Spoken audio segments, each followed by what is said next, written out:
Hujambo mwanafunzi, karibu katika kipindi cha leo.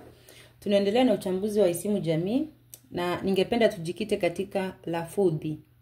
Kwa hivyo tutaanza kwa kueleza maana ya lafudhi. Lafudhi ndio tunasema accent. Lafudhi ni matamshi ya mzungumzaji yanavyojitokeza kutokana na athari za lugha yake ya kwanza. Yaani mtu anavyotamka ama anavyozungumza, tunaambiwa kwamba matamshi ya mzungumzaji hujitokeza na yanaathiriwa na athari ya lugha yake ya kwanza, lugha zinazomzunguka au maumbile katika ala za sauti. Natumai katika sarufi tuliangalia ala za utamkaji.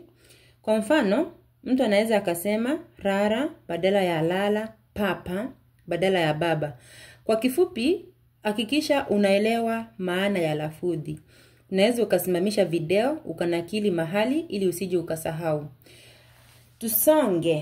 Tuendelee. Tunaambiwa fafanua sababu za kuwepo kwa lafudhi katika jamii. Yaani, ni nini ambacho kinachangia lafudhi kuibuka katika jamii?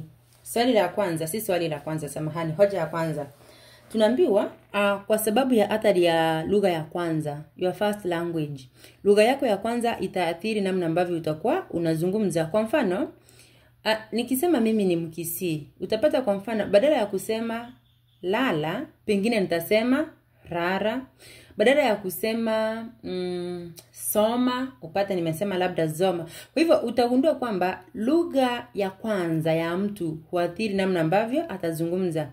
Sababu ya pili ni kwa sababu za athari ya lugha zingine zinazomzunguka mzungumzaji. Lugha zinazozunguka mzungumzaji huenda zikaathiri namna ambavyo anatamka. Tatu, tunaambiwa kuna sababu za kasoro fulani iliyoko katika ala za matamshi ya mzungumzaji. Utapata tu mtu kuna hitilafu ama kosa la kimaumbile. Ni hoja ya 4 ndio tunaambiwa athari za kimaumbile katika ala za sauti. 5, kuna athari za kiakili au kisaikolojia. 6, kuna mafunzo mabaya au hasi kuhusu lugha. Yaani iwapo ulijifunza lugha, aliyekufunza akakufunza vibaya.